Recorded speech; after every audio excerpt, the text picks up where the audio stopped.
하나님의 임재 시리즈 네 번째 시간. 오늘 제목은 하나님 임재의 열매와 결과, 임재가 나타나는 삶이라는 제목으로 말씀 나누겠습니다. 마태복음 5장 9절 우리 함께 한 구절인데 읽도록 하겠습니다. 시작. 화평하게 하는 자는 복이 있나니 그들이 하나님의 아들이라 일컬음을 받을 것이니요. 제가 이 하나님의 임재 시리즈를 통해서 집중하는 부분이 있어요. 그건 뭐냐면 애매모호한 영적인 개념들을 실제화시키는 거예요. 그게 우리를 굉장히 힘들게 해요. 어렵게 해요. 진리 자체가 능력입니다. 근데 그 진리가 애매모호해지면 우리 그리스도인들은요, 제가 생각할 때 이 세상에서 가장 불쌍한 사람들이에요. 이것도 아니고 저것도 아니에요. 아예 내가 예수님 몰랐고 하나님 몰랐다면 아예 그냥 마음대로 살면 괜찮죠. 죄책감도 없고 내 멋대로 사는데 내가 법인데. 그런데 내가 하나님을 안 이상, 또 예수님을 안 이상 그렇게 살 수는 없는 거죠. 그러니까 하나님의 임재가 추상적인 것이 아니라는 것에 집중하는 거예요. 그러니까 하나님의 임재가 무슨 성령 운동을 하시는 분들이 느끼는 어떤 느낌들이 아니라는 거예요. 하나님의 임재는 실제입니다. 왜냐하면 임재 자체가 존재를 얘기하기 때문에. 그게 임재의 뜻이잖아요.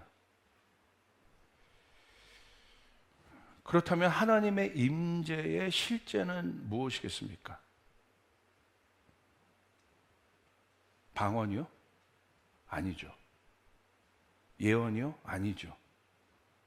하나님의 임재의 실제는 구제도 아니고요. 예수님이에요. 왜 예수님이 하나님의 임재의 실제입니까? 아무도 하나님을 본 사람이 없잖아요. 그런데 하나님이신 그분이 이 땅에 오셨다는 거예요. 우리의 몸을 입고 오셨다는 거예요. 우리가 그분을 만질 수 있게 됐다는 거예요. 아멘. 우리 안에 거하셨다는 거예요. 그것이 실제입니다. 그래서 예수님과 함께 있는 사람들은 하나님 나라의 실제를 보았습니다. 추상적이지 않구나. 내가 눈으로 못 볼 뿐이지 예수님을 통해서 나타난 하나님 나라는 묶인 자들을 자유케 하고 귀신들이 떠나가고 치유가 일어나고 회복이 일어나는, 심지어 죽은 자도 살아나는 그런 놀라운 실제였음을 여러분 믿으시길 바랍니다. 그래서 하나님의 임재를 따라간다는 건 뭐냐면 결국은 답은 예수님 닮아가는 거예요. 예수님 닮아간다는 것은 추상적인 것이 아니라 예수님이 말씀이셨기 때문에, 말씀이 삶이 되셨기 때문에 예수님 닮아간다는 것은 예수님처럼 살아야 된다는 거예요. 그렇게 될 때 우리는 하나님의 임재의 실제를 경험할 수 있게 되는 거예요. 그렇다면 예수님 마음 안에 무엇이 있는지를 우리는 알아야 돼요. 예수님 마음 안에. 마음에 있는 것이 바깥으로 나타나잖아요. 그렇죠? 그럼 예수님 안에 있는 가장 강력한, 예수님 안에 있는 중심의 마음은 무엇이었겠습니까? 한번 볼까요? 요한복음 17장 21절 22절 우리 한번 같이 읽겠습니다. 시작. 아버지여, 아버지께서 내 안에 내가 아버지 안에 있는 것 같이 그들도 다 하나가 되어 우리 안에 있게 하사 세상으로 아버지께서 나를 보내신 것을 믿게 하옵소서. 내게 주신 영광을 그들에게 주었사오니 이는 우리가 하나 된 것 같이 그들도 하나가 되게 하려 함이니이다. 요한복음 17장은 우리를 향한 예수님의 중보기도가 기록되어 있습니다. 예수님이 이것을 위하여, 우리를 위하여 기도하신 거예요. 그러니까 예수님의 가장 강력한 관심사입니다. 저희 교회에서도 이렇게 보면 이제 기도하시는 분들이 많은데, 보면 무엇을 갖고 기도하시겠습니까? 그 마음의 중심에 있는 것들이 기도가 되는 것이지 않습니까? 그럼 예수님 마음 안에 가장 강력했던 것은 어떤 거예요? 우리를 향해서 가장 강력하게 예수님이 원하셨던 것, 그건 바로 뭐냐면 하나님의 임재입니다. 하나님의 임재가 추상적인 것이 아니라 예수님의 기도 속에서 하나님의 임재가 얼마나 실제적인 것인가를 예수님이 보여주시는 거예요. 그게 바로 뭡니까? 내가 아버지와 하나가 된 것처럼 저들도 하나님과 하나가 되게 도와주시옵소서. 하나가 된다는 거. 자, 여기서 우리는 굉장히 중요한 영적 원리를 알 수 있어요. 예수님이 인간이십니다. 왜 예수님이 인간이라는 사실이 굉장히 중요하냐? 예수님이 인간이기 때문에 타종교가 받아들이지 않는 거예요. 선지자로는 받아들이는데. 이 부분이 아주 중요한 부분입니다. 그러나 우리는 예수가 왜 인간이 되셨는지를 알아요. 이 부분이 다른 사람들이 헷갈리는 거예요. 타종교가 헷갈리는 거예요. 믿지 않는 사람들이 헷갈리는 거예요. 성인 중에 하나로 예수님을 놓는 거예요. 그런데 예수님이 인간이 되신 이유를 우리는 알아요. 왜냐하면 그냥 그것은 단순히 우리의 몸을 육신을 입은 예수님이 아니라 그 안에 하나님이 계시다는 거예요. 할렐루야. 아멘. 그러니까 예수님은 혼자이신 것이 아니라 그 안에 하나님과 성령님이 함께 하십니다. 그러니까 예수님을 통하여 어떤 일이 일어나요? 인간이 할 수 없는 일들이 나타나게 되는 거예요. 여러분 눈먼 자가 눈을 뜨는 일들이 일어나게 되는 것입니다. 귀신이 떠나가게 되는 일들이 일어나는 것입니다. 예수님 어떤 주문과 같은 말씀을 해서 그런 것이 아니라 예수님 존재 자체가 하나님이시기 때문에 아멘. 하나님의 역사가 추상적인 것이 아니라 실제가 되는 것입니다. 아멘. 놀랍지 않아요? 하나님과 하나가 된다는 것이 이렇게 중요하거든요. 예수님 그걸 놓고 기도하셨다는 거예요. 그게 임재라는 거예요. 추상적인 어떤 개념이 아니라 종교적인 어떤 체험이 아니라 그게 임재라는 거예요. 그런데 여러분 보세요. 하나가 된다는 것이 얼마나 실제적인가를 한번 생각해 보세요. 혼자 있을 때보다 하나가 되면요 파워가 증가합니다. 나 혼자는 이 성경책을 이렇게 들 수 있어요. 내 힘으로. 그런데 문제는 이 강대상은 내 힘으로 못 듭니다. 예를 들어 이 강대상이 더 크다면 그럼 어떻게 해야 돼요? 이 강대상을 들려면 힘을 합쳐야 돼요. 그럼 들 수 있는 거예요. 얼마나 실제적인 겁니까? 하나가 된다는 것이 추상적인 개념이 아니라는 거예요. 하나가 된다는 것은 우리가 하나님과 하나가 된다는 것, 예수님과 하나가 된다는 것, 성령님과 하나가 된다는 것은 우리의 삶 가운데 실제의 영향을 주는 인간의 힘으로는 할 수 없는 일들이 사방천지잖아요. 그것들이 실제가 되는 놀라운 일들을 경험하게 되는 거예요. 여러분 믿습니까? 그런데 보세요. 이건 논리적인 거잖아요. 혼자 하는 것보다 둘이 되면, 둘이 힘을 합치면 어떤 일이 이루어진다. 이거 부인할 사람이 없잖아요. 예수 믿지 않는 사람도. 우리나라가 힘을 합치면 얼마나 강력한 나라가 되겠습니까? 그런데 이것은 다 알아요. 힘을 합치면 강력해진다는 것. 그런데 왜 안 할까요? 우리 스몰이 하나가 되면 엄청난 스몰이 된다는 것을 알아요. 근데 왜 안 할까요? 우리 조이풀 교회가 하나가 되면 엄청난 일들을 감당할 수 있겠구나 알아요. 근데 왜 안 할까요? 우리 가족이 한 마음이 되면 하나로 똘똘 뭉치면 우리 가족을 통해서 엄청난 일이 이루어진다라는 것을 여러분 믿습니까? 그런데 왜 안 할까요?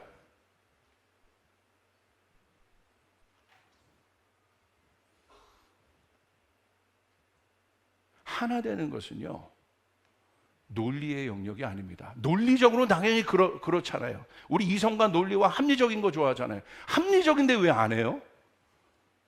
그렇잖아요. 정치인들이 갈라져 있습니다. 정치인들이 하나가 되면 우리나라가 잘 되지 않겠습니까? 안 되잖아요. 논리적으로는 알아요. 우리 회사가 하나가 되면 우리 회사가 강력해지는 걸 알아요. 그런데 안 해요. 왜 그렇습니까? 하나됨은요, 이게 하나님의 속성이거든요. 영적인 거예요. 노력의 영역이 아니에요. 성경에서 말하는 하나는 에하드입니다. 에하드. 하나님. 그분은 한 분이십니다. 할렐루야. 여러분 믿습니까? 하나님의 속성이에요. 이거 굉장히 중요한 겁니다. 그렇게 될 때 창조가 이루어졌고요. 그렇게 될 때 하나님의 역사가 실제가 되었습니다. 그래서 예수님이 이 땅에 내려오셨지만 예수님 혼자 계신 것이 아니에요. 예수님 안에 성부, 성자, 성령이 같이 계시는 것입니다. 여러분 믿습니까? 맞죠?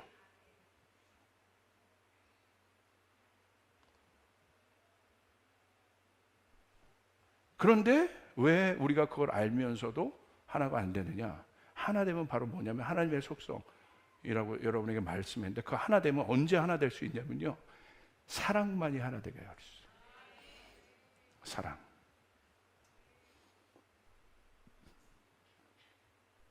사랑은 노력의 영역이 아닙니다. 계시의 영역이에요. 내가 누구를 내가 사랑해야지 노력해서 사랑할 수 있는 게 아니라는 거예요. 여러분이 처음에 결혼하실 때, 아니요, 여러분 얘기하면 누구를 예화를 들어야 되죠? 제가 저희 아내를 수많은 자매 중에서, 할렐루야, 어떻게 택했겠습니까? 제가 아직도 기억이 나요. 저희 아내가 유치원 교사를 오래 했는데 아버지 교회 교사였어요. 그 주일학교 교사. 저희 아내가 들어오는데 아버지 교회에는 의자도 없었습니다. 방석 가는 그곳에 개척교회에 이제 섬기러 온 거예요. 참에. 그런데 평상시엔 제가 알고 있었어요. 이렇게 뭐 잘 알고 있고, 뭐 누나 알고 있었어요. 할렐루야. 알고 있었는데 갑자기 아침에 교회 문을 딱 열고 들어와 있잖아요. 근데 제가 딱 봤는데 갑자기 정확하게 그 순간을 제가 기억합니다. 햇살이 쫙 비치더니 위에는 하얀 블라우스와 밑에는 까만 치마를 경배와 찬양 스타일로 이렇게 입고 왔는데 갑자기 제가 심쿵하기 시작합니다. 그 전에 몰랐던 게 아닙니다. 게이신 거예요. 할렐루야. 눈이 떠지는 거예요. 어느 날 우리 청년들이 청년 때 어떤 청년이 막 예배하는데 보니까 막 옷 티도 늘어나 있고 막 이런데 어느 날 그런 자기 스타일도 아니야, 생긴 것도. 근데 어떤 자매가 딱 봤는데 갑자기 그 오빠가 옷도 늘어나 있고 자기 스타일도 아니고 머리 떡적. 근데 하나님을 향해서 주는 신실한 딱 하면서 여기 끝에 땀인지 육수인지 뭔지 모르겠는데 눈물이 하나 이렇게 그거 보는데 갑자기 그 사람이 마음에 쑥 들어요. 계신 거예요. 존재적인 거예요. 계시는. 여러분의 자녀가 태어났을 때 이 자녀가 무엇을 해서 사랑하십니까? 어느 순간 갑자기 그냥 안고 있는데 이게 쑥 가슴 안으로 들어오잖아요. 노력이 아니란 말입니다. 사랑은 계시적인 거예요. 예수님을 알고 싶으면 예수님을 사랑해야 되는 거예요. 아멘. 여러분 믿습니까? 그럴 때 우리는 하나 될 수 있어요. 프로그램을 많이 하고 제자 훈련을 많이 하고 노력을 많이 해서 우리가 하나 되는 것이 아니라 예수님이 누구신지에 대해서 우리가 열리게 되면, 우리의 눈이 열리게 되면 우리 안에 그 마음이 생기는 것이에요. 할 수 없던 일도 하게 되는 것입니다. 여러분 믿습니까? 내 능력을 그러므로 하나 되는 거 논리 차원에서는 알면서도 안 하잖아요. 왜 안 합니까? 죄 때문에 안 해요. 죄의 특징은 뭐냐면 죄의 결과는 딱 분리시킨 겁니다. 항상 내 뜻대로 하게 하는 거예요. 좋은 거 아는데 안 하는 거예요. 정치인들이 좋은 거 아는데 왜 하나가 안 되겠습니까? 결국 죄입니다. 죄. 본질적으로 들어가면. 그러므로 저는 믿습니다. 복음밖에 없습니다. 예수밖에 없습니다. 여러분 믿습니까? 사랑이 있어야, 사랑만이 우리를 하나 되게 할 수 있는데, 이 사랑은 계시 영역이다. 자, 계시는 뭐냐면요, 비밀입니다. 비밀. 아무나 알 수 있는 것이 계시가 아니에요.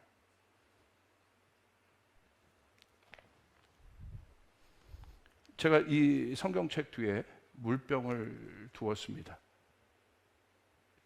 이 성경책 뒤에 뭐가 있습니까? 물병이 있죠. 분명히 존재하죠. 안 보일 뿐입니다. 계시란 건 그런 거예요. 우리가 예수님을 알아갈 때 예수님의 종교적인 모습을 아는 게 아니에요. 내 생각에서 그려낸 예수님을 아는 게 아니에요. 성령님이 오셔서 여러분의 눈을 뜨게 하셔야 돼요. 할렐루야. 그렇게 될 때, 와, 예수님을 사랑한다는 것이 지식적이지 않다는 것을 알게 돼요. 예수님을 사랑한다는 것이 실제적인 것이라는 것을 알게 돼요. 그래서 삶이 변하기 시작하는 거예요. 바뀌기 시작하는 거예요. 그분을 더 알고 싶어 하는 거예요. 그분과 더 함께하고 싶어 하는 것이에요. 성경에서 이 하나됨을 설명할 때 가장 강력한 비유가 남편과 아내의 하나됨이에요. 연합이죠. 그게 하나됨. 근데 남편과 아내의 하나됨은 뭘 말합니까? 사랑의 완성을 얘기하는 거죠. 그것이 중요한. 그래서 여러분, 예수님은요, 자, 우리가 그 다음 단계로 잘 생각해 보세요. 결국 하나됨이 되게 중요한데, 하나 되려면 계시가 있어야 되고, 왜 하나 돼야 되는지. 그러려면 이 계시는 아무에게 보여주는 것이 아니라 누구에게 보여줍니까? 사랑이 있을 때 보게 된단 말이에요. 사랑이 있을 때. 그래서 예수님 보십시오. 반모섬에서 예수님의 제자 요한에게 계시록에 있는 하늘의 놀라운 것들을 보여주셨어요. 요한은 누굽니까? 예수님과 가장 가까이 있던 사람이에요. 사랑의 사도입니다. 사랑하면 보입니다. 알게 되는 것이에요. 그래서 하나님의 임재의 실제를 알려면 예수님에 대한 사랑이 깊어져야 합니다. 예수님과 하나 되려고 하셔야 됩니다. 그런데 여러분의 관심사는 어디에 있습니까? 우리의 관심사는. 저는 이것이 저에게 충격적이었단 말이에요. 사역도 하나님의 일입니다. 아마 저는 이제 목사라는 신분상 여러분과는 좀 다르게 대부분의 일이 저는 하나님과 관계된 일이 아니겠습니까? 그런데 제가 이 단순한 진리를 가지고 하나님이 저에게 다가오기 시작할 때 제가 깜짝 놀랐어요. 일을 하는 것과 하나님을 사랑하는 것은 달라요. 집안에서 내가 저희 아내와 제가 같이 살지만 아내의 존재와 같은 공간에 있지만 아내의 존재와 상관없이 내 일을 하는 것과 사랑을 하는 것은 달라요. 이건 굉장히 실제적인 질문이었어요, 저에게. 오늘 나의 관심사는 정말 하나님과 하나 되려고 하고 있느냐.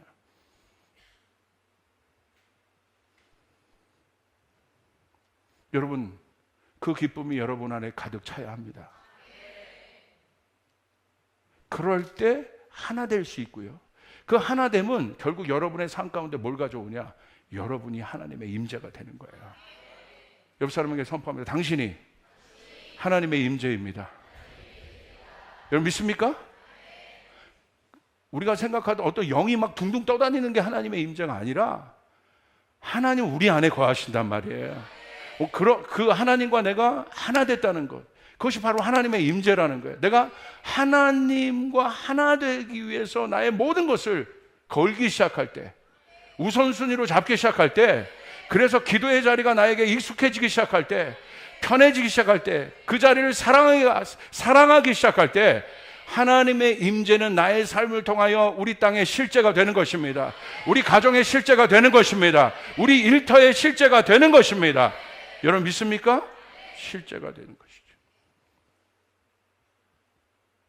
자, 그 어떤 존재의 실제에 대한 이야기가 바로 예수님이 뭘 이야기하셨냐면 팔복을 얘기하셨어요. 팔복이 중요합니다. 팔복은 산상수훈의 하이라이트죠. 그 당시 산상수훈을 들으려고 예수님에게 많은 가난하고 억눌리고 현실의 문제를 갖고 있는 사람들이 찾아왔어요.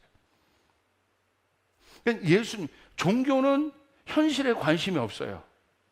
그래서 종교 생활을 하는 사람을 보면 구름에 떠다녀요. 그러니까 백성들이 죽어가는지 뭐 하는지 전혀 관심이 없는 거예요. 그러니까 그 당시 성전을 강도의 굴렬로 만드는 거예요. 사람들은 너무 힘들어서 고통받는데 종교인들은 그것을 위하여 기도할 생각 안 하고 뭐 합니까? 하나님의 전을, 아버지의 집을, 기도의 집을 강도의 굴렬로 만들어 놓죠. 왜 그렇습니까? 발을 땅에 딛고 있지 않는 거예요.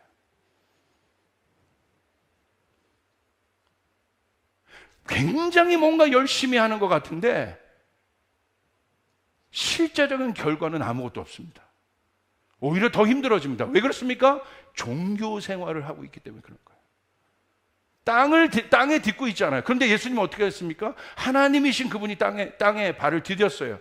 그러니까 예수님의 모든 일을 보십시오. 추상적입니까? 너무나 실제적이에요. 예수님 만난 사람 누굽니까? 다 문제 있는 사람들 만났어요. 어려운 사람들 만났어요. 묶인 사람들 만났어요. 거기서 끝나는 것이 아니라 묶인 자들이 자유케 되었습니다. 아멘. 배고픈 자들이 배부를 수 있게 되었습니다. 그림에 떡을 준 것이 아니라 진짜 떡을 주신 거예요. 예수님이 떡이 되셨습니다. 예수님이 피가 되셨습니다. 할렐루야. 치유가 일어났습니다. 회복이 일어났습니다. 그게 임재의 실제란 말이에요. 임재의 결과란 말입니다. 오늘 여러분의 삶 가운데도 그 일들이 일어나길 바랍니다.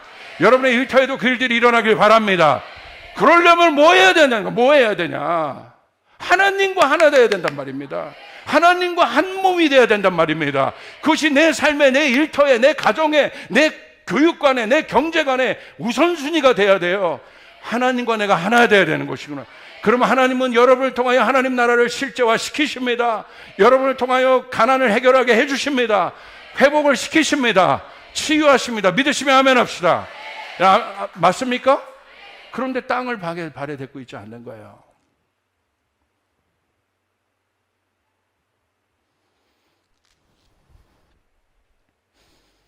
팔복은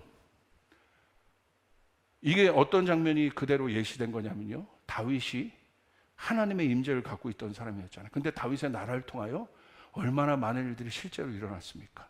보세요. 팔복은요, 산상수훈은 아둘람 굴의 예시입니다. 아둘람 굴이 팔복의 예시였던 거예요. 아둘람 굴에 다윗에게 누가 모였습니까? 가난한 자, 소외된 자, 묶인 자, 억울한 자, 원통한 자. 다윗이 그 속에서 뭘 공부했습니까? 마음 공부를 한 거예요. 그들의 모든 문제를 마음에서 들어 올린 겁니다. 외부적인 힘을 들어 올린 게 아니라 그 한 사람이 400명의 문제를 들어 올렸어요. 어렵지만 그 훈련을 통해서 다윗은 그들의 문제를 해결하는 복 있는 자가 되었습니다.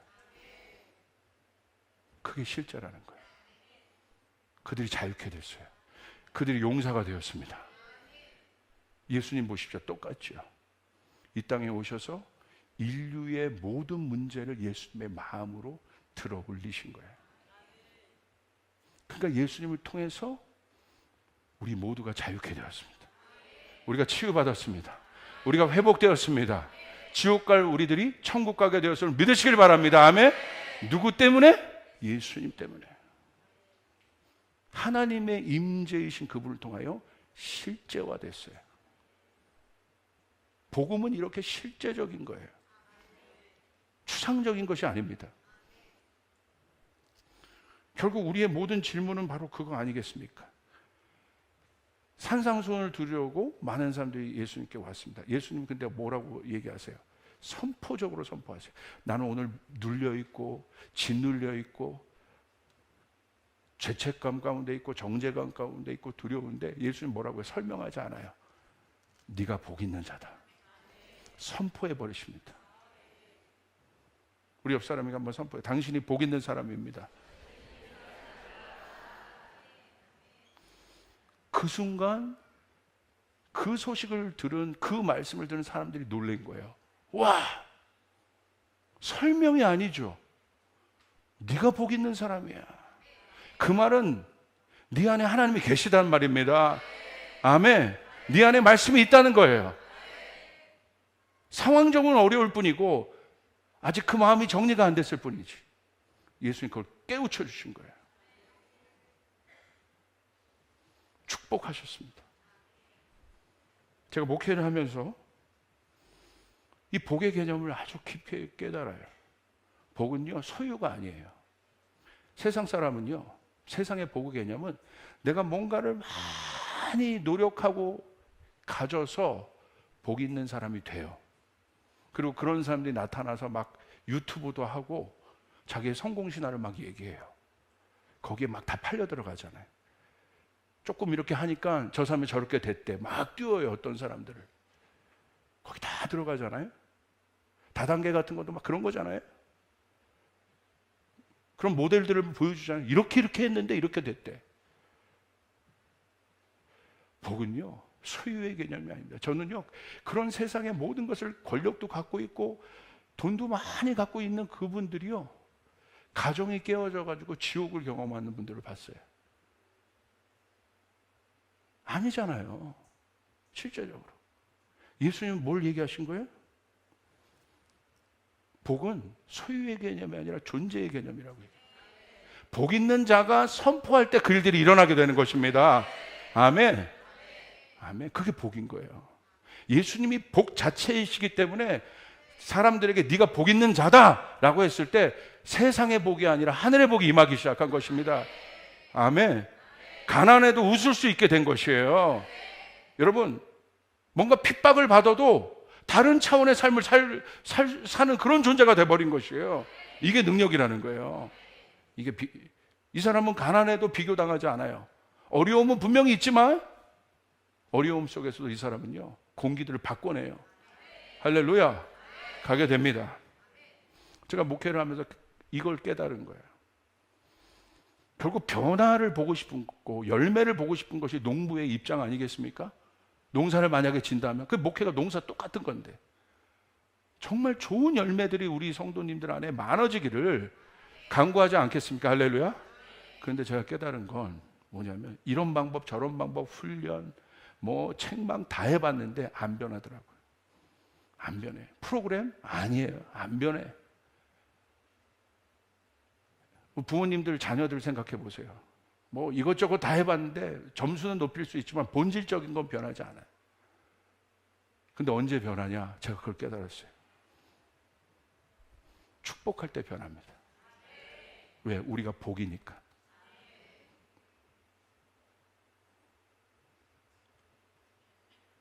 축복하면 변하기 시작해요. 그래서 예수님이 너희는 복 있는 자라고 얘기하신 거예요. 여러분 자녀가 진짜 변하기를 원하십니까? 축복하십시오. 넘어져도 축복하십시오.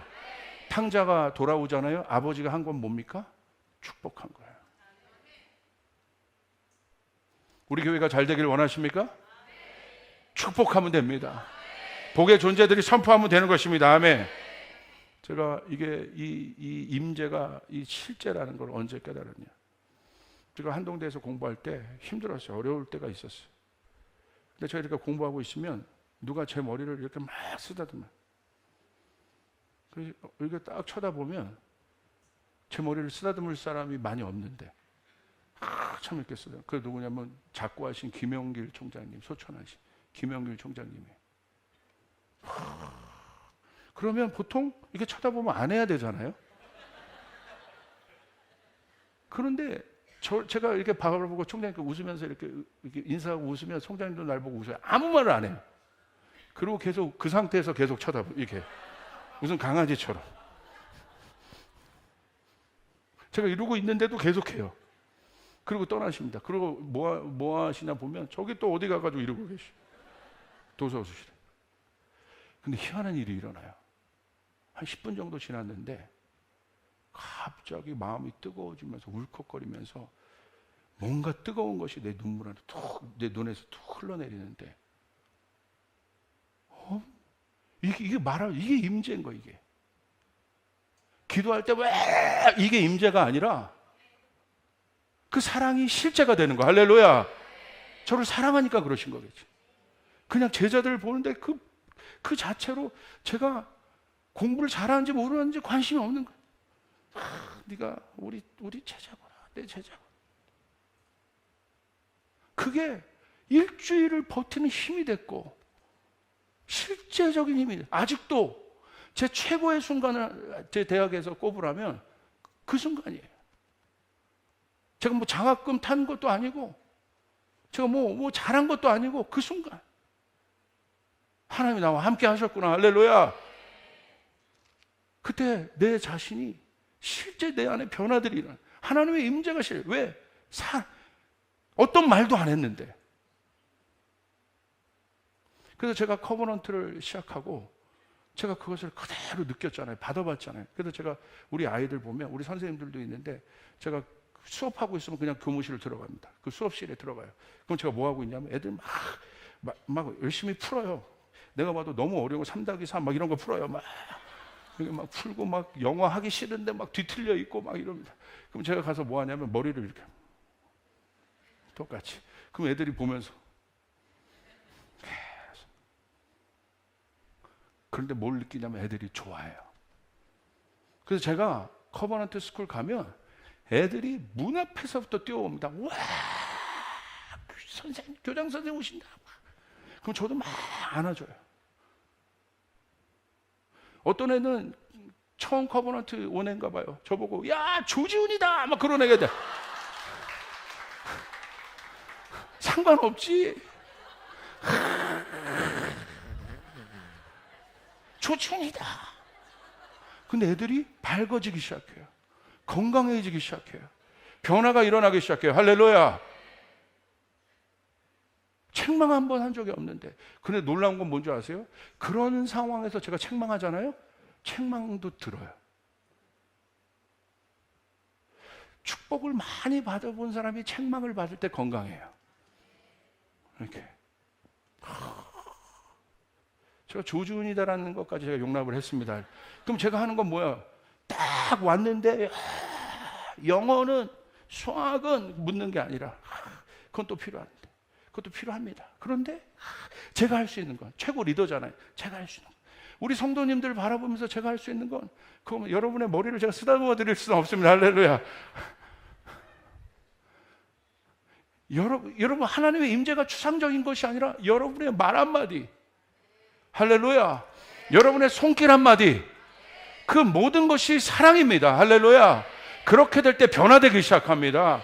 여러분이 직장 들어갈 때 하나님의 임재가 뭔가 느꼈어. 이게 임재가 아니라 들어갈 때 여러분 임재인 여러분이 들어갈 때 하나님 이 직장에 이 일터에 하나님의 역사가 나타나게 도와 주시옵소서. 여러분이 건물에 손대고 기도할 때 그 역사들이 일어나게 된단 말입니다. 내 동료가 변화되게 도와 주시옵소서. 그냥 말만 하지 말고 초코파이 하나 딱 담아가지고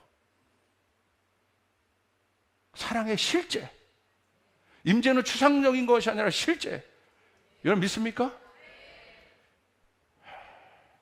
그래서 이번에 제가 커버넌트 스쿨 거기 MOU 하는데 갔잖아요. 호주 학교. 와, 우리 애들이요. 거짓말 조금 보태고, 아니 거짓말을 아주 뭐 눈꽃만큼 보태고요. 최고입니다. 거기 외국 애들 다 영어 쓰고 그러잖아요. 우리 애들은 눌리지가 않아요. 할렐루야. 얘네들은요 눌림이 없어. 우리 뭐 함동원 지사님 찬영이 같은 애 거기서 인기 스타입니다. 가가지고 소개할 때, 얘 소개할 때 한국에서 온 누굽니다 이렇게 딱 했는데 애들 안에 인싸가 돼버린 거야. 뭐 한다고? 그런데요. 그런데 태도도 아주 예의 바로. 웨스턴들의 애들은 그러지 않거든요. 선생님들이 힐링을 받아요. 그게 임재예요. 추상적인 것이 아니라 실제 하나님의 사랑이 실제가 되는 것. 여러분이 작은 예수가 돼서 그 임재의 실제가 돼야 됩니다. 아멘. 여러분 믿으시면 아멘 합시다. 그래서 내 말 한마디가 중요하고 내 행동 한마디가 중요한 거예요. 실제. 예수는 그렇게 사신 거예요. 임재는 어떤 느낌이 아니라 삶이란 말입니다. 그게 중요한 것이죠. 요번에 저 마지막에 호스팅 해줬던 우리 친한 호주의 어떤 집사님 집에 제가 가게 됐어요. 마지막에 이분 집사님 집에 꼭 가라. 그런데 목사님 우리 큰애가 있는데 요즘 엉망이에요. 딱 봤는데 얘가 대학 이제 들어가서 카이로프라틱 전공하고 딱 하는데 좀 떨어져요. 근데 내가 딱 보는데 저는 부모님은 얘가 신앙이 떨어지고 어렵게 보일지라도 제가 옆에 딱 앉았어요. 야, 난 너 전혀 그렇게 안 보이는데? 약간 자기를 인정해 줬잖아요. 화색이 돌기 시작하더라고. 그러더니 제 아킬레스건이 이게 어디 가나 저 이거 엄청 써먹습니다. 할렐루야. 그러더니 얘가 카이로프라틱을 전공하니까 몸을 잘 알아. 목사님 그 다리가 이게 수축되어 있어서 이거 자꾸 스트레칭 해야 되는 거 설명을 줄줄 하더라고. 그래서 목사는 모든 상황을 예화시킬 수 있는 능력이 있습니다. 예화로 만들어 버릴 수 있어요. 그래서 제가 야 하늘아, 이름 말했네. 자, 하늘아, 네 신앙이 지금 목사님 아킬레스인 것처럼 수축된 거야. 잠깐 아예 어떻게 된 게 아니야. 그럼 뭐 하면 돼? 스트레칭이요. 그래, 스트레칭 하면 되는 거야. 그러면 늘어나는 거야. 할렐루야, 아멘. 어려운 게 아니란 말입니다. 그랬더니 얘가 막 격려를 받는 거예요. 목사님 와가지고 막 자기 혼내고 왜 그 모양이냐 그럴 줄 알았는데 그게 아니라 여러분 그럴 수 있는 거죠. 여러분도 마찬가지입니다. 여러분 안에 하나님의 복이 있다는 사실을 아셔야 합니다. 아멘. 아멘. 그것도 깨워내야 되는 것이에요. 언제 깨워내느냐? 하나님과 하나 될 때. 하나님과 하나 될 때 내 안에 있는 것들이 드러나기 시작하고 실제화되기 시작해요. 그것이 하나님과 하나 되는 것이 내 삶의 실제라는 것을 아는 것이 계시란 말입니다. 그래서 이 사람은 딴 일을 안 하게 돼요. 그 일을 우선순위로 둬요. 내가 하나님과 하나 될 때 내가 행복하구나. 내가 하나님과 하나 될 때 우리 가정이 행복하구나. 그렇게 될 때 그 사람은 하나님의 임재의 장소를 찾아가게 되어 있습니다. 그대로 살려고 노력합니다. 왜? 결과니까. 실제가 되니까. 그것이 실제예요. 그 중에 이 팔복 중에 제가 주목하고 있는 게 마태복음 5장 9절입니다. 우리 같이 한번 읽겠습니다. 시작. 화평하게 하는 자는 복이 있나니 그들이 하나님의 아들이라 일컬음을 받을 것이미요. 자, 많은 복 중에 앞으로 이 말씀 앞으로 저희 교회가 10년 붙잡아야 될 말씀이에요. 어떤 복이냐? 화평케 하는 자다. 우리가 이렇게 해서 화평이 오는 것이 아니라 화평 자체가 존재란 말이에요. 화평케 하는 자는 복이 있다. 근데 그가 누구냐? 하나님의 아들이다. 그러니까 결국은 하나님의 아들은 화평케 하는 사람이에요. 화평케 한다는 건 뭐냐면 화평은 샬롬을 얘기하는 거예요. 샬롬은 하나님 나라의 완성입니다. 예루살렘이 다윗의 끝그림이었잖아요. 완성이잖아요. 이게 저희 교회가 나아가야 할 다음 단계의 중요한 스텝이에요. 이전 영광보다 더 큰 영광은 우리가 이 말씀을 붙잡고 살기 시작할 때 이루어지게 되는 거예요. 자, 하나님의 아들이 화평케 하는 자래요. 그럼 화평이란 건 뭐예요? 분리된 것이, 나눠진 것이 하나 되는 거. 빼앗겼던 것들이 완성이 되는 거. 찾아와서 완성이 되는 거. 이게 샬롬입니다. 결핍이 없는 거, 부족함이 없는 거. 하나님 나라는 샬롬으로 되어 있습니다. 할렐루야. 믿습니까? 샬롬인 거예요. 샬롬. 내가 아무리 어려운 상황에 있어도 마음에 샬롬을 빼앗기지 않는 거예요. 그게 중요한 거예요. 그게 피스예요. 이 시대 너무 두렵고 너무 바쁘고 너무 힘든데 하나님의 아들은 화평케 하는 자인데 더 나아가서 그 화평을 이루어내는 사람들이라는 거예요. 제가 어저께 공항에서 딱 왔는데요. 공항에 딱 내렸는데 주님이 제 안에 감동의 메시지를 하나 딱 주신 거. 어떤 메시지를 주었냐면 이렇게 썼어요. 사랑 안에 거하고 축복으로 살아가라. 우리 한번 쫓아볼까요? 사랑 안에 거하고 축복으로 살아가라. 사랑은 아마 이 내면의 말씀이에요. 예수님을 더 깊이 살아가는. 그러나 그것들이 바깥에 어떻게 드러나야 되느냐? 축복으로 살아가는. 그렇게 될 때 바깥에 우리가 살고 있는 이 땅이 실제가 되고 가정이 실제가 되고 우리가 여러분의 일터가 실제가 됩니다. 하나님 나라 오게 되는 건데 제가 그 마음을 갖고 얼마나 마음이 좋겠습니까? 뿌듯해서 이렇게 들어왔어요. 딱 들어왔는데 우리 조나단 목사님이랑 또 목회 지원팀이 또 한국은 더우니까 센스 있게 그 아이스 커피를 딱 준비해 줬어요. 딱 내렸는데 그걸 마시는데 천국에 온 것 같더라고. 할렐루야. 너무 좋더라고. 그래서 막 좋고, 하나님 감사합니다. 제 마음이 얼마나 행복한지 하나님 축복합니다. 막 왔어요. 그리고 이제 차에 딱 타는데 몇 가지 수련의 건이랑 몇 가지를 확인하는데 하여간 제 마음대로 든 것이 하나도 없었어요. 갑자기 공기가 바뀌어지기 시작하더니 제 안에 텐션이 2분 만에 올라오더라고. 그랬더니 제 목소리가 확 바뀌는 거야. 목사님 그렇게 하면 안 되는 거지. 옆에 우리 안영철 집사님도 있었는데 국장님들도 왜 그러면 지금 우리가 지금 막 제가 막 그러는 거예요. 그래서 공기가 순간적으로 얼어버리더라고. 그리고 딱 이렇게 교회 먼저 와서 우리 대장님께 보고하려고 여기 무릎 꿇고 딱 이렇게 기도하는데 갑자기 제 안에 그 마음을 주시는 거예요. 주님이 너 뭐하니? 너 뭐하니? 사랑 안에 거하고 축복으로 살라며. 너 뭐하니?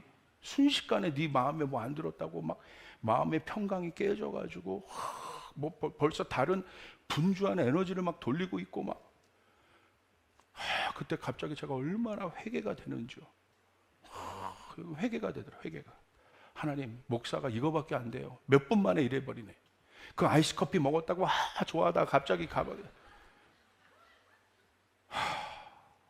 그래가지고 제가 이 마음을 막 회개 기도를 한 다음에 조나단 목사한테 전화를 했어요. 목사님, 조 목사 미안해. 내가 이게 텐션이 갑자기 또 높아. 그럴 때 이제 자주 쓰는 말 영적인 공격 같아. 할렐루야. 근데 너무 미안해. 그냥 글로 끝난 것이 아니라 실제로 전화를 해서 미안해. 그리고 우리 집사님한테도 집사님 뭐냐? 제가 너무 피곤했나 봐요. 막 그런 걸 핑계대. 이게 그래가지고 했더니 마음에 주님이 평강을 주시는 거예요. 이거 평강이 깨지면 안 된다. 이거 평강이 내가 하나님의 자녀인데 이런 일들을 통해서 제 안에 평강을 다시 찾았잖아요. 그런데 이제 드디어 차를 갖고 저희 아파트에 갔습니다. 거기 갔는데 제가 갑자기 아파트 저희 주차장이 공사장이고 난리가 난 거예요. 딱 봤더니 엘리베이터를 수리하고 있었어요. 할렐루야. 한 달 동안 수리를 해야 되는. 근데 제가 가방이요 10일치의 짐을 쌌기 때문에 한 25kg가 넘어요. 저희 아내와 딸들을 불렀습니다. 불렀는데 여러분 아시잖아요. 여자밖에 없습니다. 갖고 갈 수 있는 게 뭐 많지가 않아요. 근데 이 가방을 들고 제가 6층 높이를 계단을 타고 올라가기 시작했어요. 1층 그래 화평케 하는 자 할렐루야. 2층 하면 5층 올라왔는데 6층 올라왔는데 거의 이스라엘의 화폐 단위가 세겔이거든요. 10세겔 막 그러면서 제 안에 어떤 불평이나 이 불평도요 교묘합니다. 사단이요 목사적인 불평을 해요. 교묘하게. 목사는요 자기 불평을 안 해요. 이 사람들 너무하네. 이 동네에 이 아파트 저희 아파트에 할아버지 할머니들 많으실 텐데 그분들을 위하여 빨리 고쳐야 될 거 아니야. 막 그러면서 아주 간사한 불평을 이게 그러면서 제가 숨을 헐떡거리면서 놓고 집에서 이렇게 누워서 막 이렇게 내쉬고 있었는데 갑자기 주님이 화평을 찾아오시더라고요. 지훈아. 어떤 질문으로? 지훈아, 너 아킬레스건 끊어졌을 때 휠체어 타고 다닐 때 그때면 어떻게 할 뻔했니? 그러시는 거야. 그러니까 제가 얼마나 감사합니까? 하나님 그 순간에 화평이 또 찾아오더라고. 그러니까 저희가 아침에 제가 이 이야기를 우리 국장님들이랑 나눴는데 기도회 모임 때 한 국장님이 그러더라고. 목사님 그때는 사다리차 부르면 되죠. 내가 무슨 집작이에요? 사다리차 불러서 올라가. 그때 오늘 제가 이 말씀을 준비해야 되는데 이게 하나님의 임재가 추상적인 게 아니다. 할렐루야. 우리가 집사님들이랑 우리 부목사님이랑 내가 화평케 하는 것이 추상적인 게 아니라 느낀 거를 내가 실천한 거예요. 할렐루야. 말한 겁니다. 미안하다고 말한 겁니다. 죄송하다고 말한 겁니다. 그때 하나님 나라는 실제가 됩니다. 샬롬이 추상적인 것이 아니라 우리 안에 실제가 됩니다. 여러분 믿으시면 아멘 합시다. 여러분 가정 안에 화평이 하나님 나라가 실제가 되려면요, 그렇게 해야 되는 거예요. 말로 갖고 있는 것이 아니에요. 그게 땅에 발을 딛고 사는 사람이에요. 예수님이 그냥 가난한 사람을 보고 그냥 생각으로만 배불리 먹으라 한 것이 아니라 예수님도 기도하신 거예요. 하늘 우러러 저들에게 아버지 하나님 먹여주시길 원합니다. 예수님도 기도하시니까 그 일들이 일어나게 되는 거예요. 할렐루야. 여러분 믿습니까? 예수님이 가난한 병자를 어떻게 하셨어요? 가가지고 그냥 생각만으로도 치유할 수 있는데 어떻게 하셨습니까? 그 이야기를 다 들어주시고 사정을 다 들어주시고 눈에 손을 댈 때 여러분 병자가 낫기 시작하고 회복되는 일들이 일어나기 시작한 것입니다. 여러분 오늘 하나님의 임재는 추상적인 것이 아니란 것이에요. 예수님 우리에게 보여주신 하나님의 임재는 추상적인 것이 아니란 것을 여러분 믿으시길 바랍니다. 그러면 화평케 하는 자는 하나님의 아들이 어떻게 사셨습니까? 결국 그게 이제 답이잖아요. 그 샬롬으로 가는 답이지 않습니까? 그 샬롬이 임재의 끝인데 두 가지로 딱 옵니다. 하나는 뭐냐면 첫 번째 아들됨은요, 우리가 여태까지 메시지를 들었어요. 승부 때도 들었어요. 유업에 대한 것. 내가 하나님의 유업이 있다. 내가 자녀의 권세가 있다. 할렐루야. 그걸 들었습니다. 그런데 이 말씀은 두 번째 단계의 아들됨이에요. 두 번째 단계의 sonship이에요. 이젠 질문하는 거예요. 유업이 있는 사람이 어떻게 해야 되느냐? 권세가 있는 사람이 어떻게 해야 되느냐? 능력이 있는 사람이 어떻게 해야 되느냐? 힘 있는 사람이 어떻게 해야 되느냐? 에 대한 것이에요. 첫 번째 아들됨은 내가 권세가 있구나. 내가 고아가 아니구나. 내가 하나님의 자녀구나. 내 안에 하나님의 능력이 있구나. 할렐루야. 유업이 있구나. 라는 걸 알게 되었어요. 이 단계도 굉장히 중요합니다. 저희 단계는 거기에 여태까지 초점을 두고 지금까지 강력하게 왔습니다. 이제 두 번째. 우리 조이풀 교회가 10년 앞으로 가려면 내 안에 능력이 있다. 내 안에 주님의 축복이 있다. 내 안에 유업이 있다. 내가 권세가 있다. 이것을 어떻게 할 것이냐. 이 문제입니다. 그게 바로 예수 그리스도가 이 땅에 오셔서 왕이신 그분이 이 땅에 오셔서 보여주신 건 뭡니까? 화평을 이루기 위해서 그 키워드가 어린 양입니다. 어린 양으로 그분이 어떻게 하셨어요? 왕으로 군림하고 다스리고 명령하고 그렇게 사신 것이 아니라 왕이신 예수님인데 이 땅의 모습은 어린 양이에요. 어떻게 하셨어요? 모든 일에 권세를 가진 분이 죽으신 거예요. 모든 일에 능력을 가지신 분이 죽으신 거예요. 모든 일에 가장 높으신 분이 무릎을 꿇고 낫게 되신 것이에요. 그렇게 될 때 이 땅의 평강은 샬롬은 이루어지는 것입니다. 실제가 되는 것입니다. 이게 왜 실제입니까? 제가 저희 아내와 다퉜다고 생각해 보십시오. 둘 중에 한 명은 죽어야 하나가 돼요. 그래서 하나 되면 실제라는 거예요. 우리의 죄로 인하여 예수님과 우리의 사이가 갈라졌어요. 다시 하나가 되려면 어떻게 됩니까? 우리의 몸을 입고 예수님의 어린 양으로서 우리의 모든 죄를 짊어지시고 그분이 죽으셔야 우리가 하나님과 연합될 수 있어요. 누군가는 하늘의 밀아래 되어서 땅에 떨어져서 죽어야 어떻게 됩니까? 열매를 맺을 수 있어요. 열매를 볼 수 있어요. 누군가는 이 교회에서 겸손하게 무릎을 꿇어야 낮은 자가 위로 올라갈 수 있어요. 낮은 자가 위로 올라가는 게 실제라는 거예요. 누군가는 자기의 재산과 자기의 능력과 이 모든 것을 나눠야, 주셨기 때문에 나눠야 누군가는 세워지게 되어 있어요. 이것이 하나님의 임재가 추상적인 것이 아니라 실제라는 것이에요. 할렐루야. 그게 화평케 하는 자인 거예요. 어렵습니다. 어린 양의 길을 따라간다는 것 어렵습니다. 가장 강력한 마지막 여정입니다. 마지막 때. 왜? 고난의 길이죠. 죽음의 길이죠. 근데 나를 위해서 그런 것이 아니라 예수님의 죽음은 누구를 위해서? 100% 우리를 위해서. 누구를 위한 희생입니까? 우리를 위해서. 나의 문제를 위해서, 나의 아픔을 위해서 누군가는 죽으셨기 때문에. 여러분이 이렇게 잘 되어서 이렇게 있는 것이, 여러분 존재적으로 생각해 보십시오. 그냥 됐습니까? 부모님이 죽으셨으니까. 부모님이 어린 양의 길을 따라가면서 희생하셨으니까 자녀가 이렇게 여러분이 잘 되신 거예요. 어느 곳에든지 희생이 없는 곳은 없습니다. 희생이 있을 때, 죽음이 있을 때 열매는 실제가 됩니다. 할렐루야. 이게 실제란 말입니다. 이게 복음의 능력이란 말입니다. 여러분 보십시오. 그런데 왜 안 죽습니까? 자아 때문에 그래요. 자기의 때문에. 그렇기 때문에 함께 마음을 합하고 하나가 되는 것이 결국 우리가 승리하는 것인데 알면서도 안 해요. 왜? 이 자아가 거절해요. 그래서 옛자아는 항상 육과 혼의 사람이기 때문에 어리석어요. 똑똑한 것 같으나 어리석어요. 그래서 십자가가 세상 똑똑한 사람에게는 미련하게 보이는 것이에요. 그러나 그 십자가가 능력입니다. 할렐루야. 누가 죽어요? 유업이 있기 때문에 오히려 유업이 있는 자가 희생을 하는 거예요. 권세와 권위가 있기 때문에 역설적으로, 예전에는 권세와 권위를 풀어내라고 했는데 권세와 권위가 있기 때문에 포기해보는 거예요.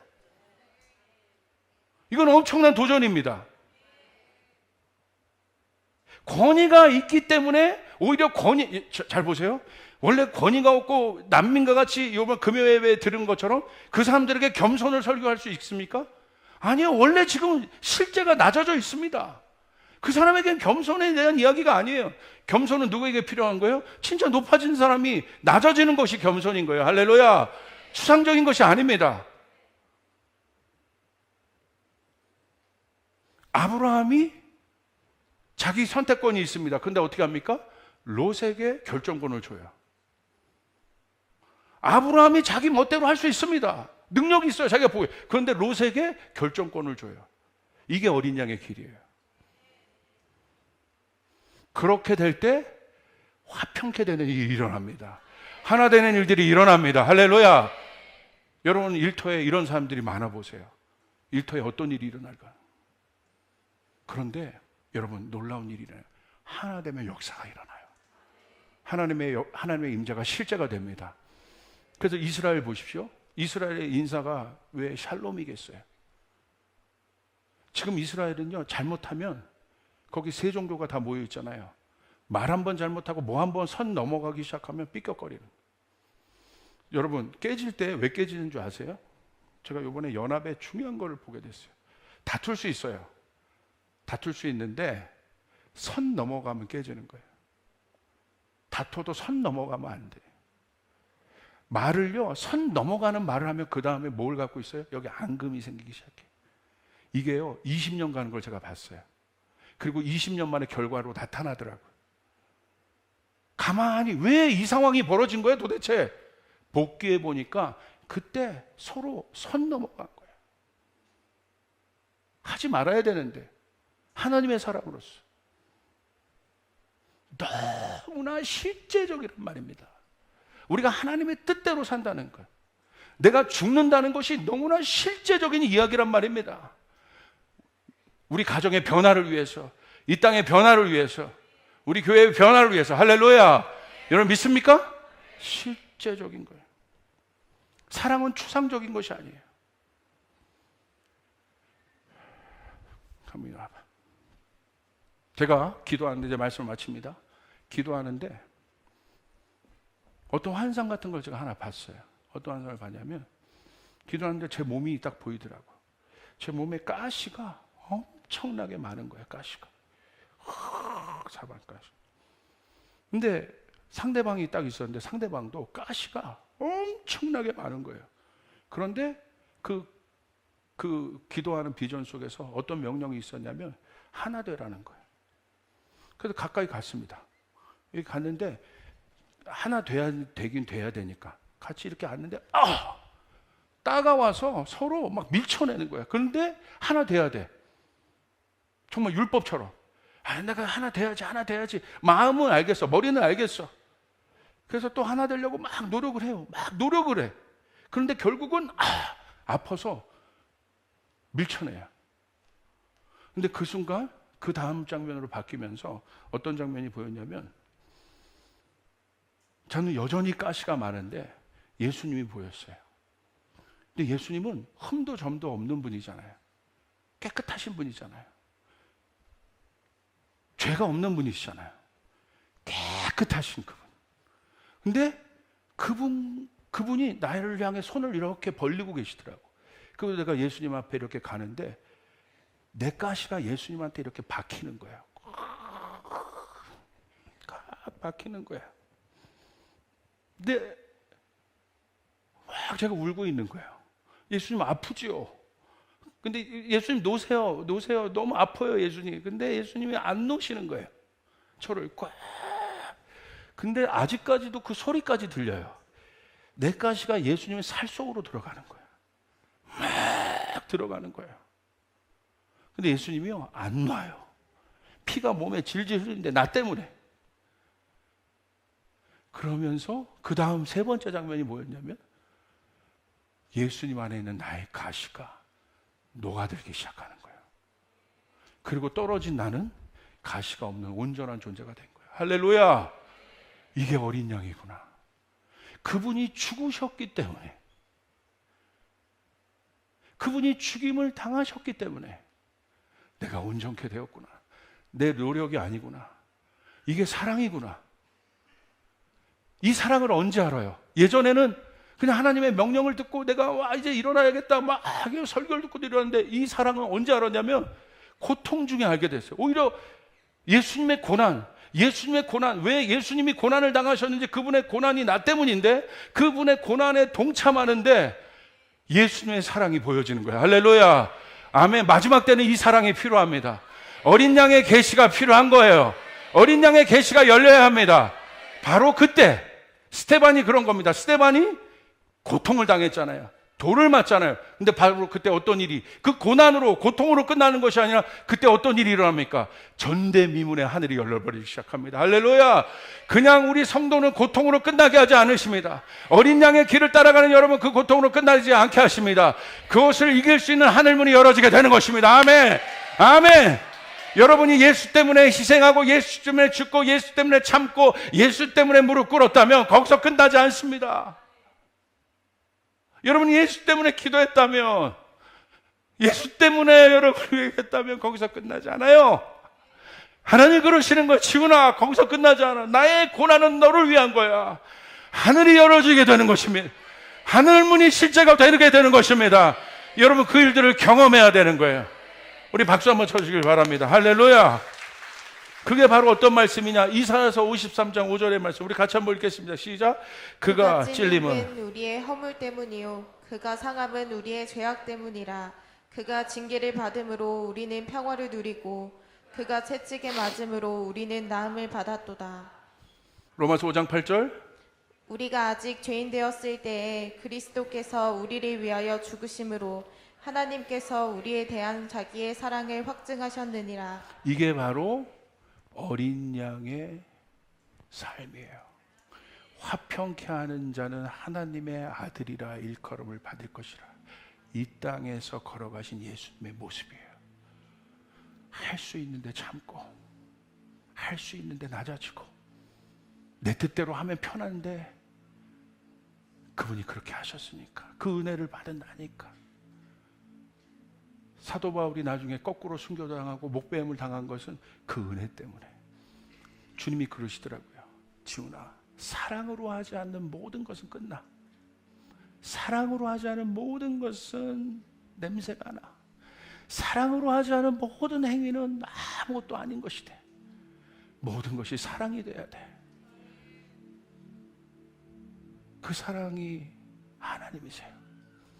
그래서 저는 그분과 더 연합하기를 원해요. 그분의 임재 안에 있기를 원합니다. 돌덩이처럼 굳어진 우리의 마음이 녹아지길 바랍니다. 내 노력으로 녹아지지 않아요. 하나님을 사랑해야 돼요. 그게 바로 어린 양의 길이에요. 계시록 5장 12절. 그 어린 양이 어떤 분이냐 한번 보겠습니다. 시작. 죽임을 당한 어린 양은 능력과 부와 지혜와 힘과 존귀 마지막 때 모든 열방의 사람들이 모여서 아프리카, 중동, 일본, 중국 모든 사람이 북한까지 모여서 이 예배를 드리는 거예요. 어떤 예배? 어린 양의 예배. 근데 이 어린 양 앞에 단서가 있습니다.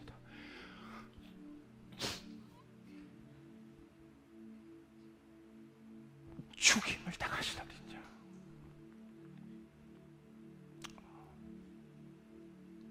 그날 알게 되는 거예요. 죽임을 당하신 어린 양을 통해서 나는 부를 경험했고, 지혜를 경험했고, 힘을 경험했고, 종기가 무엇인지 알게 됐고, 그분이 합당하시도다. 온 열방이 무릎 꿇고 어린 양을 경배하는 거예요.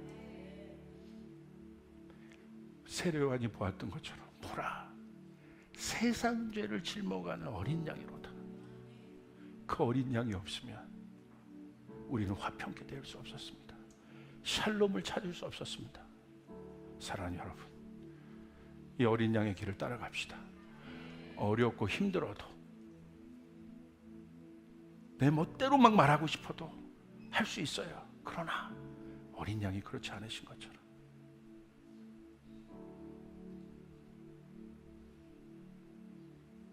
온 열방이 아는 거예요. 그분이 죽임을 당했다.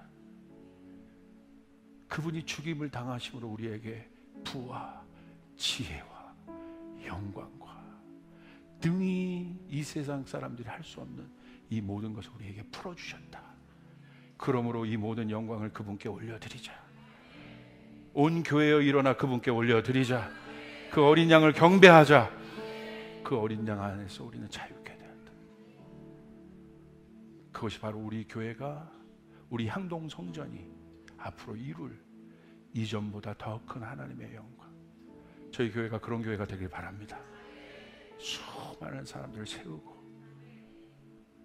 우리가 그 길을 가야 오늘 열방의 그 일들이 풀어지게 됩니다. 여러분, 이것은 기쁜 것입니다. 어렵고 힘들지만 저에게 주시는 감동은 스데반에게 가장 큰 하늘이 열렸다는 거예요. 저는 어려워도 이 영광을 보고 싶어요.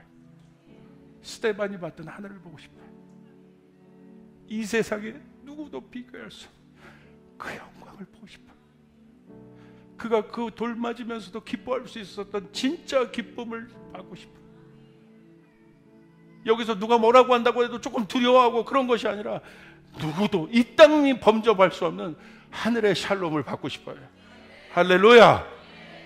오늘 이것이 우리의 삶의 십자가 돼. 우리 조이풀은 그 어린 양의 길을 따라가는 분들이 많아요.